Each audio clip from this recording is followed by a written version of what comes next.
Olá, pessoal, amigo. É uma alegria estar aqui com vocês para a gente falar um pouquinho acerca de um assunto que eu gosto muito, que é a tarefa da evangelização de acordo com os bons espíritos. O que eles têm nos mostrado aí, né? Então, eu trabalho atualmente na Casa FEEGO, evangelizo crianças de 7 a 8 anos e também desenvolvo um trabalho na Associação Espírita Joana d'Arc com crianças e famílias.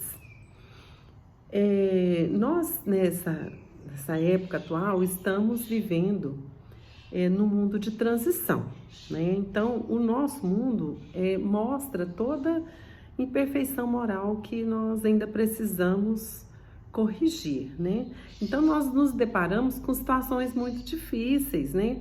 As desigualdades, a violência, né? Os sofrimentos. Então, nós somos ainda pequenos, mas precisamos mudar. Nós estamos aí há mais de 2000 anos, depois que Jesus passou por nós, e nós ainda estamos na caminhada, né? Então, para que nós possamos chegar a esse objetivo, que é nos transformarmos em planeta de regeneração, né? Nós precisamos de passos mais seguros na direção ao bem. Daí a gente observa que a tecnologia que aí está, ela vem nos mostrar muitas coisas e faz a gente refletir que há um descompasso entre a evolução moral e a evolução espiritual. E o que Kardec nos traz no Livro dos Espíritos, questão 780, é o seguinte questionamento: o progresso moral acompanha sempre o progresso intelectual? Ao que os espíritos nos responderam: decorre deste, mas nem sempre o segue imediatamente. Então, isso nos faz refletir acerca do que seja acompanhar o progresso intelectual, porém com a nossa moral elevada, né? Que é o que a gente precisa fazer para nós nos tornarmos o homem de bem, né? Que também prescreve no Evangelho. A questão 917, ela vem complementar para a gente entender e nós, evangelizadores, nos munirmos, né, da bandeira do Evangelho, que é: educação é a chave do progresso moral, que tende a não fazer apenas homens instruídos, mas homens de bem. Essa é a nossa bandeira, que carregamos com muito afinco, para que possamos chegar nesses corações, principalmente nos recém-reencarnados, né? Os sentimentos de amor, de respeito ao próximo, à natureza, de respeito a si mesmo e esse contato com Deus. Esse é o principal objetivo da evangelização. E é aí que a gente entra com a importância da evangelização espírita infanto-juvenil, né? Nós nos deparamos com uma fala importante do Divaldo Pereira Franco, há algum tempo atrás, quando ele se dirigiu aos evangelizadores, falando da importância da nossa tarefa, né, de evangelizar. Porque, na verdade, nós somos coadjuvantes dos pais que nos procuram na casa espírita, visto que o papel primeiro da evangelização cabe à família, aos pais, aos responsáveis pelo ser, né, recém-reencarnado, enquanto na sua responsabilidade, e nós oferecemos pequenas contribuições semanais de ensinos do mestre para essas mentes, né, importantes até, porque disse que o evangelizador é o responsável para plasmar Jesus nas mentes infantis e juvenis. Olha que coisa mais perfeita, né? Então, assim, nós ficamos com uma responsabilidade grande acerca desses espíritos que são às vezes até muito mais antigos do que nós, né? São espíritos que nos buscam e têm necessidades e que nós às vezes somos ainda menores que eles, né? Nós estamos adultos, porém as crianças, eu já me deparei com crianças com pensamentos e comportamentos que eu fico impressionada com o tipo de vivência deles, as respostas que eles dão às questões que a gente faz. Bom, voltamos aqui no Divaldo, ele diz o seguinte: quando nós instruímos, nós desenvolvemos as aptidões. Quando nós educamos, nós criamos hábitos, mas quando nós evangelizamos, nós salvamos vidas. Olha que profundidade disso daqui. Então, aos evangelizadores, cabe o papel de plasmar mesmo os ensinos de Jesus nessas mentes, né? E aproveitando esse período em que o espírito está totalmente receptivo para isso. Eu costumo dizer nos cursos de formação de evangelizadores que a criança no período infantil é como o barro mole do oleiro, né? Ela aceita corrigenda, você vê alguma coisa em descompasso, você vai lá e conserta. Ao passo que depois que a peça cerâmica foi ao forno, não tem jeito mais de consertar. E o forno é como se fosse a vida, né? Então nós temos que aproveitar esses momentos em que eles aceitam, né? Aceitam as nossas instruções, eles aceitam o que a gente traz e o que a gente oferece de melhor nesses momentos evangelizadores. A criança, então, é a semente do futuro, né? Basta que a gente se lembre e observe. Quem diria que aquele menino, com apenas 12 anos, falando aos doutores da lei, que se perdeu ali da família dele naquele momento e foi para lá dar ensinamentos, né? Quem diria que ele seria o governador da terra, né?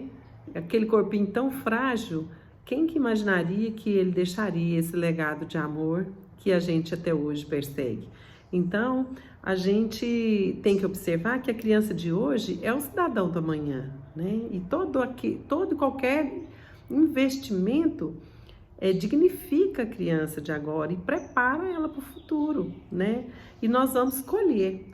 Se não for nessa existência, será em outra, quando nós retornarmos e encontrarmos a Terra totalmente transformada, que é a nossa intenção, né? E o jovem, né? É aquele que às vezes pensa que não tem compromisso, né, com o passado e também precisa ser direcionado.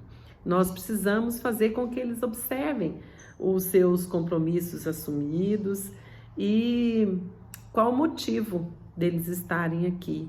E para isso nós precisamos estar atentos, né, com o que oferecer para essa turminha, para que eles não se percam, né, com tantos chamados da vida material, né? Esse período da juventude é um período meio que de sonhos, né, e planos. E a doutrina espírita, a gente precisa recordar isso também, ela foi edificada com o mestre leonês Allan Kardec, todo com a ajuda de jovens, bem jovens mesmo, né?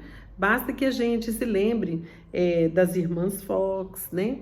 Da senhorita Jafé, da Charlotte, enfim, vários outros jovens que tiveram um papel importantíssimo na construção do corpo doutrinário que hoje a gente conhece, né? Então, isso foi a base, esses jovens foram a base para Kardec ao lançar o Livro dos Espíritos, em 1857. A família, então, foi e sempre será a base para todos os espíritos para conseguirem realizar os seus compromissos, né? O compromisso assumido quando planeja a sua reencarnação. Na verdade, nós os pais somos os porta-joias de Deus, né? Esses filhos que recebemos nos são emprestados para que nós conduzirmos no caminho do bem. E eles sendo joias, quem é o ourives? O ourives divino, é Deus, né? Então, olha que comparação mais linda, né? Da gente ser chamado de porta-joias do céu. Então, todo aqueles espíritos que vêm para conviver conosco devem ser orientados. E a casa espírita tem um papel fundamental de abrir as portas para que esses espíritos recebam esses ensinamentos, né? Então, nós fazemos esse trabalho em consonância com os anseios da família, porque nós precisamos preparar esses espíritos para os embates da vida. São muitas dificuldades, né? E hoje, assim, a gente vê que as famílias, elas estão muito preocupadas em dar as coisas materiais, né? Os celulares, os computadores de última geração, os meninos precisam falar várias línguas, eles têm que ter uma cultura lá em cima, e eles são muito inteligentes, eles estão chegando aqui cada dia mais tecnológicos. Basta a gente observar uma criança pequena, antes de 2 anos, ela já sabe passar os dedinhos assim no celular e mudar os vídeos que elas estão assistindo, e eu fico às vezes boquiabertas de ver tantas coisas. E muitas vezes os pais se perdem na maratona de trabalhar até a exaustão para dar conta de oferecer tantas coisas, ao passo que o espírito às vezes está pedindo, sabe o quê? Só a presença, está pedindo a companhia dos pais. Então, muito melhor do que dar coisas é dar-se, vocês dedicarem, né, um tempo maior para essas crianças. Para a gente ilustrar bem isso que a gente está falando sobre a vida em família, eu peguei o Evangelho e no capítulo 14, como eu sempre digo, é um dos meus favoritos, se chama Honrai vosso pai e vossa mãe. Uma parte do item 9 diz o seguinte: ó espíritas, compreendei agora o grande papel da humanidade. Compreendei que quando produzis um corpo, a alma que nele encarna vem do espaço para progredir.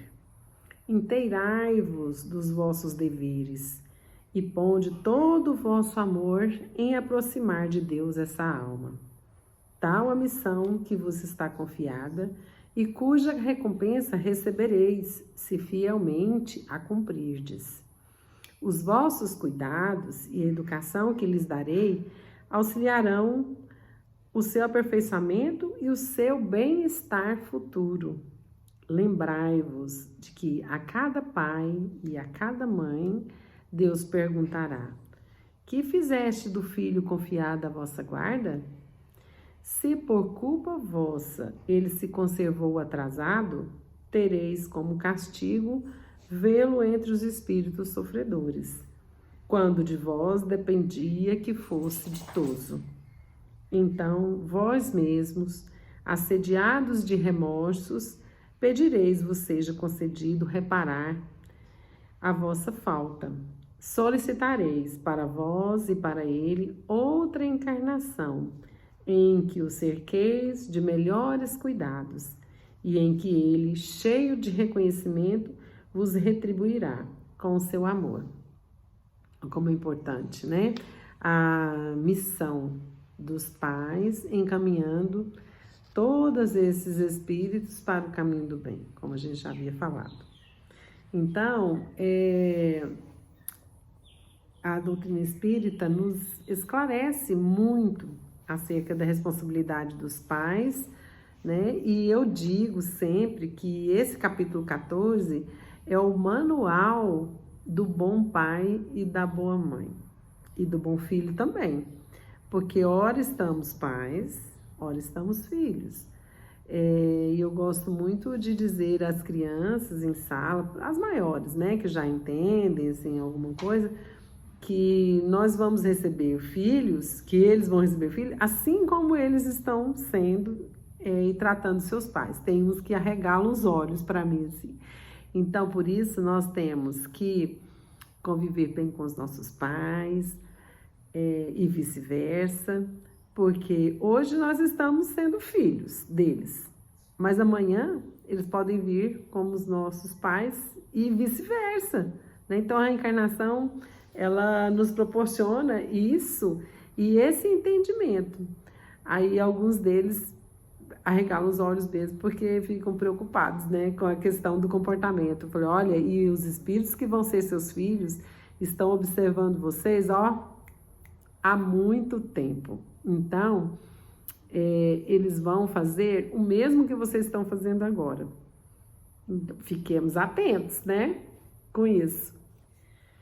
E hoje nós estamos num momento grave, né, gravíssimo até, né, a Terra está sendo sacudida aí por essa doença terrível e que fez com que grande parte das famílias se unissem, né, convivessem, e nós temos que prestar atenção no que esse chamamento está nos trazendo, né?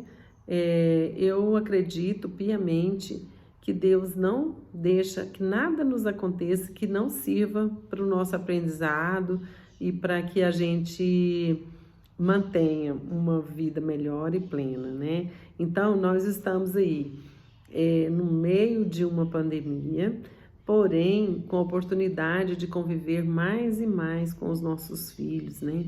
E vamos aproveitar esses momentos e fazer com que a nossa família tenha hábitos saudáveis, né? Tenha uma vivência cristã dentro de casa, né? Porque nós não podemos descrençar e pensar que Deus nos abandonou. Não.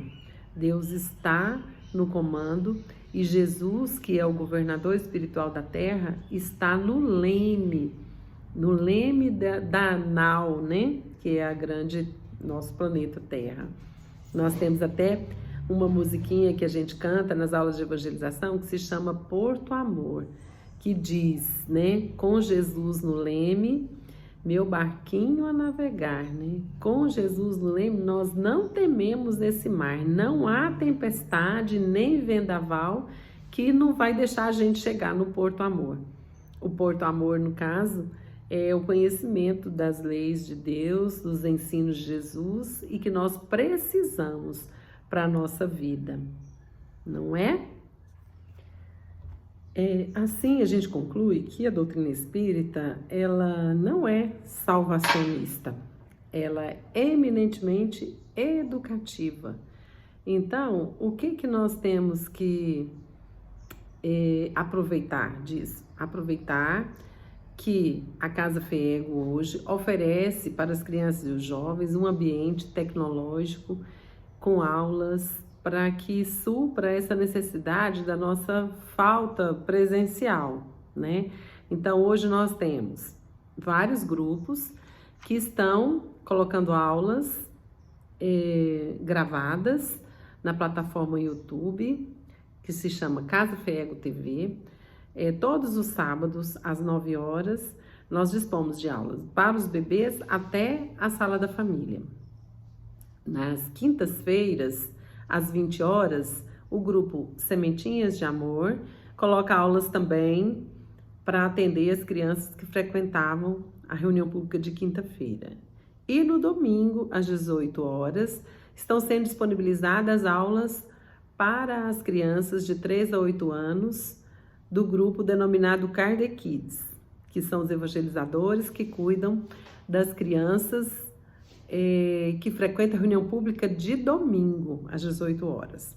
Além disso, nós estamos tendo aulas online na plataforma Google Meet para as crianças acima de 9 anos, no domingo às 18 horas, e todas as quintas-feiras para a mocidade, né? A MEEM, que é a Mocidade Espírita Emmanuel, está funcionando todas as quintas-feiras e todos os dias enviando para o grupo de pais e o grupo da família mensagens reflexivas sobre vários assuntos, né? Inclusive aproveitando o potencial desses jovens que frequentam a MEEM.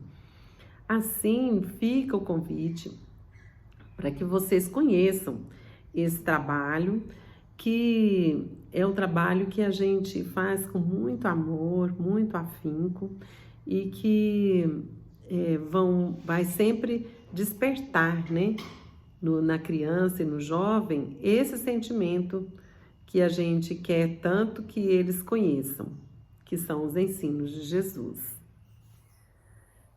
E aí, pessoal, para concluir a nossa fala sobre a importância do trabalho da evangelização, nós recorremos ao Evangelho, capítulo 17, Sede Perfeitos, no item 5, em que narra a parábola do semeador.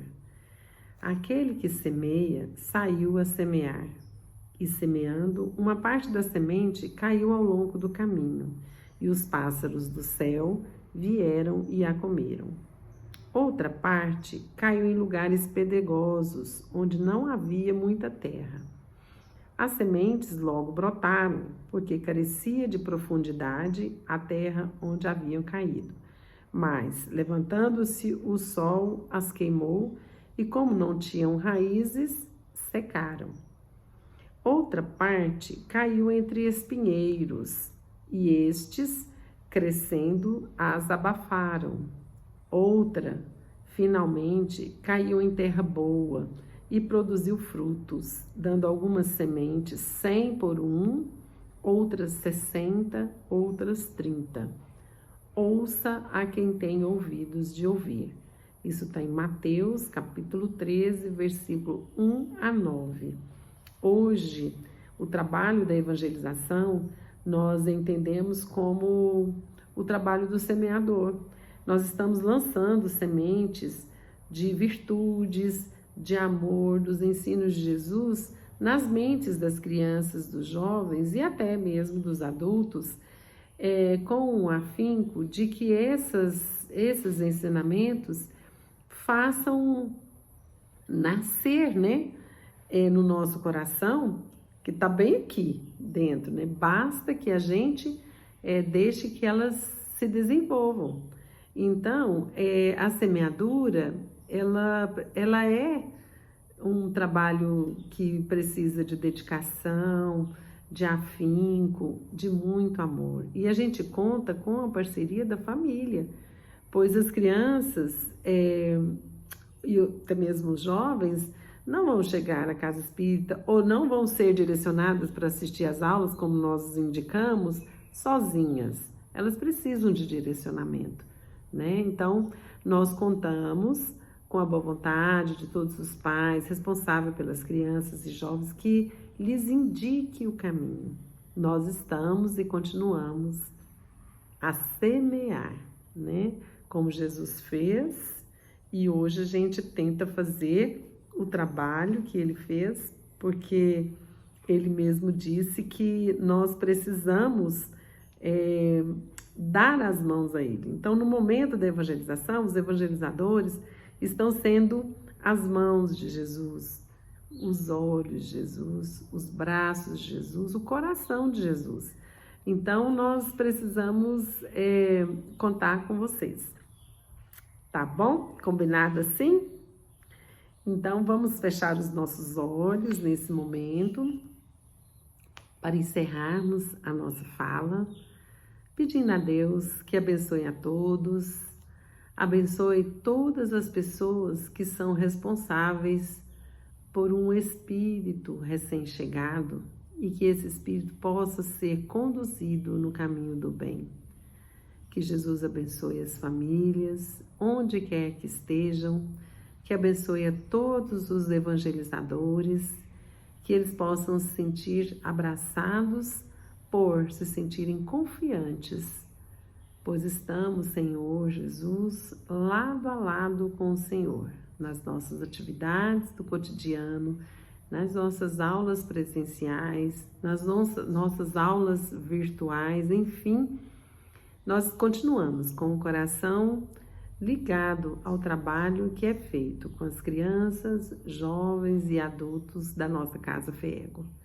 Seja conosco, Jesus amigo, hoje, agora e sempre. Que assim seja.